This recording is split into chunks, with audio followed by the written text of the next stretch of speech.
Hi hello నమస్తే. ఈరోజు Jethwani case వెలుగులోకి వచ్చింది. అంటే ఏదైతే సిఐడి ఒక ఛార్జ్షీట్ దాఖలు చేసింది హైకోర్టులో. సో ఆ ఛార్జ్షీట్ పైన ఇప్పుడు రాష్ట్ర వ్యాప్తంగా దుమారం చెలరేగుతూ ఉంది. అసలు ఏంటి జత్వానీ కేసు, ఏం జరిగింది, కాదంబరి జత్వానీకి, టీడీపీ ప్రభుత్వానికి, వైసీపీ ప్రభుత్వానికి ఏంటి సంబంధం అనేది ఒకసారి మీకు డీటెయిల్గా ఎక్స్ప్లెయిన్ చేసే ప్రయత్నం చేస్తాను. ఎందుకంటే పొద్దున్న నుంచి రకరకాల పత్రికల్లో, రకరకాల ఛానల్స్లో దీని గురించి రకరకాల కథనాలు వస్తూ ఉన్నాయి. అంతా కన్ఫ్యూజన్ స్టేట్ నడుస్తుంది. నేను క్లియర్గా అందరికీ పోసుకూర్చుని అర్థమయ్యేలా చెప్తాను. దయచేసి వీడియో చివరి వరకు చూడండి. వీడియో అయిపోయిన తర్వాత కామెంట్ చేయండి, మాట్లాడదాం. కామెంట్స్లో ప్రతి కామెంట్కి రిప్లై ఇస్తాను ఖచ్చితంగా. సో కాదంబరి జత్వానీ ఈమె సజ్జల్ జిందాల్ పైన, తర్వాత ఇంకొంతమంది పైన రకరకాల ఎలిగేషన్స్ ఉన్నాయి, రకరకాల కేసులు ఉన్నాయి. ఆయన ఏదో అడిగినట్టు, ఆయన ఏదో బెదిరించినట్టు, ఆయన ఒప్పుకోకపోతే ఆయన పైన రేప్ కేసు పెట్టినట్టు కూడా ఆరోపణలు ఉన్నాయి. సో ఇక్కడ ఏం జరిగిందంటే 2022లో వైఎస్ఆర్సీపీకి సంబంధించిన కుక్కల విద్యాసాగర్ అనే వ్యక్తి ఆమె పైన కేసు పెట్టాడు. ఆయన్ని ఆమె బ్లాక్మెయిల్ చేసింది, ఇబ్బంది పెట్టింది, లేకపోతే రకరకాల ఆరోపణలతో ఆమె పైన కేసు పెట్టాడు. సో అప్పటి ఆ అధికారులు వాళ్ళ ఇంటికి వెళ్ళి అక్కడ ఆమెను అరెస్ట్ చేసి తీసుకొచ్చి ఇక్కడ అరెస్ట్ చేశారు. ఇది జరిగిన కథ ఇంతవరకు. ఆ తర్వాత కూటమి ప్రభుత్వం వచ్చింది. కూటమి ప్రభుత్వం వచ్చిన తర్వాత అప్పుడు అసలు లేదు ఆమె చాలా మంచిది జత్వానీ, ఆమె చాలా మంచి ఆమె, అసలు ఆమె ఒక అది ఇది అని చెప్పి ఎవరైతే అప్పుడు జగన్మోహన్ రెడ్డి హయాంలో కేసు ఇన్వెస్టిగేషన్ చేశారో విశాల్ గున్ని, లేకపోతే ఆంజనేయులు, ఇలాంటి అధికారులు దాదాపుగా ముగ్గురు ఐపీఎస్ అధికారులని, మరొక ముగ్గురు పోలీసు అధికారులని కొంతమందిని సస్పెండ్ చేశారు. కొంతమందిని అయితే ఏకంగా జైల్లో కూడా పెట్టారు. ఇప్పుడు సిఐడి ఏం తేల్చిందంటే విద్యాసాగర్ రావు ఏవైతే ఆరోపణలు చేశాడో గతంలో అవన్నీ నిజమే. ఒకవేళ విద్యాసాగర్ రావు దగ్గర నుంచి దాదాపు 1,30,00,000 పైగా రాబట్టింది, బెదిరించి రాబట్టింది, అక్రమ ఫోర్జరీల ద్వారా ఏదైనా దాదాపు 1,50,00,000 దాకా ఏమో వసూలు చేసింది అని సిఐడి ఛార్జ్షీట్ దాఖలు చేసింది. ఇక్కడ చాలామంది చెప్తున్న అంశం ఏంటంటే టీడీపీ ప్రభుత్వం ఏర్పాటు చేసిన సిఐడి అయినా టీడీపీ ప్రభుత్వానికి వ్యతిరేకంగా తీర్పిచ్చింది. అసలు తోపు సిఐడి అది నేను చెప్తా ఉన్నారు. ఇక్కడ 2-3 విషయాల గురించి మనం మాట్లాడుకోవాలి. మొదటగా ఫస్ట్ ఇక్కడ ఎవరో శుద్ధపూసలు కాదండి, ఎవరిని మనం సపోర్ట్ చేయడానికి లేదు. ఎందుకంటే జత్వానీ అనే ఒక అమ్మాయి పైన కేసు పెట్టినందుకు, కుక్కల విద్యాసాగర్ రావు అనే అతని కేసు పెట్టినందుకు ఐపీఎస్ల బృందం వెళ్ళి ఆమెను అరెస్ట్ చేసి తీసుకురావాలా అనేది ఒక పాయింట్. ఇంకో పాయింట్ ఏంటంటే లేదు వెళ్ళిన వాళ్ళందరూ కూడా అక్కడ లోకల్ పోలీసులకు ఇన్ఫామ్ చేశారు, అక్కడ మేజిస్ట్రేట్ దగ్గర హాజరుపరిచారు. ఇక్కడ తీసుకొచ్చి కూడా మేజిస్ట్రేట్ ముందు హాజరుపరిచిన తర్వాతే ఆమెని విచారించారనేది ఒక వాదన.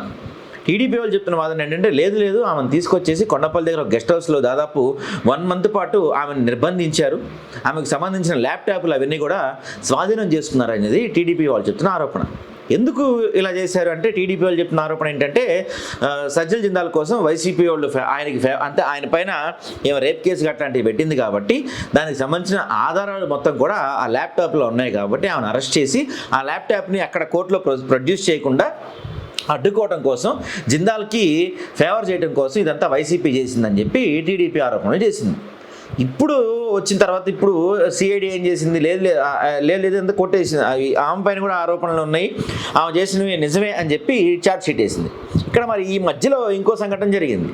ఎవరైతే ఈ 4 ఐపీఎస్ ఆఫీసర్లు ఉన్నారో, సస్పెండ్కి గురయ్యారో, వాళ్ళంతా హైకోర్టులో కేసు వేశారు. ఏమని వేశారు? మా సస్పెన్షన్ ఎత్తేయండి, ఈ విచారణ క్వాష్ చేయండి అని కేసు వేశారు. అక్కడ హైకోర్టు ఏం చేసింది, విచారణని క్వాష్ చేయలేం కానీ ప్రస్తుతానికైతే మీ సస్పెన్షన్ ఎత్తేమని ఆర్డర్స్ కూడా ఇవ్వలేం కానీ దీనిపైన స్టే విధిస్తున్నామని చెప్పింది. సహజంగా కోర్టు ప్రొసీడింగ్స్ ప్రకారం, కోర్టు లా ప్రకారం ఏదైనా ఒక అంశంలో కోర్టు స్టే ఇచ్చింది అంటే దాదాపుగా కొంత పాజిటివ్స్ అన్నట్టు అర్థం. అంటే కోర్టు నిజంగానే దానికి ఏదైతే ఆరోపణలు సిఐడి ఆరోపణలు చేసిందో కూటమి ప్రభుత్వం వచ్చాక సిఐడి చేసిన ఆరోపణలకి ఈ ఐపీఎస్ అధికారులకి సంబంధం లేదు అని కోర్టు నమ్మింది కాబట్టే వాళ్ళ పైన స్టే ఆర్డర్ ఇచ్చింది అనేది కొంతమంది వాదన.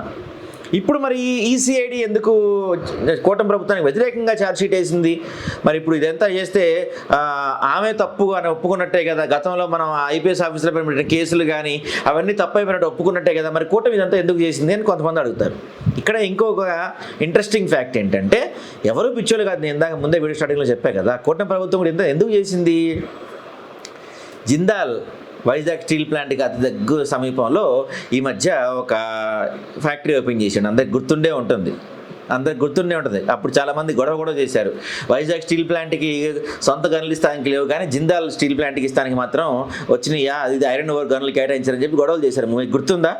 సో ఇప్పుడు కూడా జిందాల్కి ఫేవర్ చేయడానికే ఇదంతా అయ్యుండొచ్చేమో అని కూడా కొంతమంది మాట్లాడుతున్నారు. అంటే ఏది నిజం ఏది అబద్ధం మనకు తెలియదు, ఎందుకంటే ఇవన్నీ కోర్టు విచారణలో ఉన్నాయి కాబట్టి. కాకపోతే ఇక్కడ ఇప్పుడు ఈ అమ్మాయి జత్వానీ పైన ఆరోపణలు వచ్చినాయి. నిజంగానే ఆమె చేసింది తప్పు, ఆమె విద్యాసాగర్ని బెదిరించింది అని కనుక సిఐడి ప్రూవ్ చేయగలిగితే అంతకుముందు పెట్టిన 2 కేసులు, ఇది ఆమె విద్యాసాగర్ పైన పెట్టిన కేసు ఇదంతా కనుక ప్రూవ్ అయితే కనుక ఇప్పుడు ఐపీఎస్ల పైన పెట్టిన కేసు క్వాష్ అయిపోయే అవకాశం ఉంటుంది, వాళ్ళకి పోస్టింగ్ ఇచ్చే అవకాశం ఉంటుంది. కాకపోతే ఇక్కడ వైసీపీ చేసిన ప్రధాన ఆరోపణ ఏంటంటే, మరి జత్వానీ పైన ఎందుకు అంత ప్రేమ కూటమికి? ఆమెని ప్రోటోకాల్ దర్శనం కల్పించి మరి విజయవాడ కనకదుర్గ అమ్మవారి దర్శనం చేయించాల్సిన అవసరం ఏంటి? దాంతోపాటుగా హోంమంత్రి అనిత పక్కన కూర్చోబెట్టుకొని ప్రశ్న పెట్టాల్సిన అవసరం ఏంటి? అంత ఇంట్రెస్ట్ ఏంటి అనేది వైసీపీ నాయకుల ప్రశ్న ప్రజలందరూ కూడా అడిగేది. ఎందుకంటే కూటమి ప్రభుత్వం పర్టికులర్గా పవన్ కళ్యాణ్ గారు అధికారంలోకి వచ్చిన తర్వాత మా మొట్టమొదటి కేసు సుగాలి ప్రీతిదే, నా మొట్టమొదటి సంతకం సుగాలి ప్రీతిదే అని చెప్పారు పవన్ కళ్యాణ్ గారు. దాంతోపాటుగా 30,000 మంది అమ్మాయిలు మిస్ అయ్యారు, ఆ మహిళలందరినీ తీసుకొస్తామని చెప్పారు పవన్ కళ్యాణ్ గారు. 2.5 సంవత్సరాలు అయిపోతుంది, వాటిపైన ఒక అడుగు కూడా ముందుకు పడింది లేదు. కానీ కూటమి ప్రభుత్వం ఏర్పడిన తొలినాళ్లలోనే జత్వానీ కేసు పైన ఒక ప్రత్యేక బృందం ఏర్పాటు చేసి కొన్ని కోట్లు ఖర్చు పెట్టి ఆమెని న్యాయం జరగాలని ట్రై చేశారు. సరే, న్యాయమా అన్యాయం అని కోర్టు తెలుస్తున్న వాటి గురించి మాట్లాడకూడదు. మరి జత్వానీ కేసులో డబ్బులు వచ్చినాయి, సిబ్బంది వచ్చారు, అంత ఫాస్ట్గా అయిపోయినాయి. ఐపీఎస్ అధికారులు సస్పెండ్ చేశారు, కొంతమంది అరెస్ట్ చేశారు, ఇంత ఫాస్ట్గా జరిగిపోయినవి. సుగాలి ప్రీతి కేసులో మిగతా మహిళల కేసులు ఎందుకు జరగట్లేదు అనేది అందరూ అడిగే క్వశ్చన్. ఇక్కడ నేను మరోసారి చెప్తున్నాను, జిందాల్ కోసమా ఇంకెవరి కోసమా పక్కన పెడితే ఇదంతా ఒక పర్ఫెక్ట్ డ్రామా అని అయితే నేను మాత్రం చెప్తాను.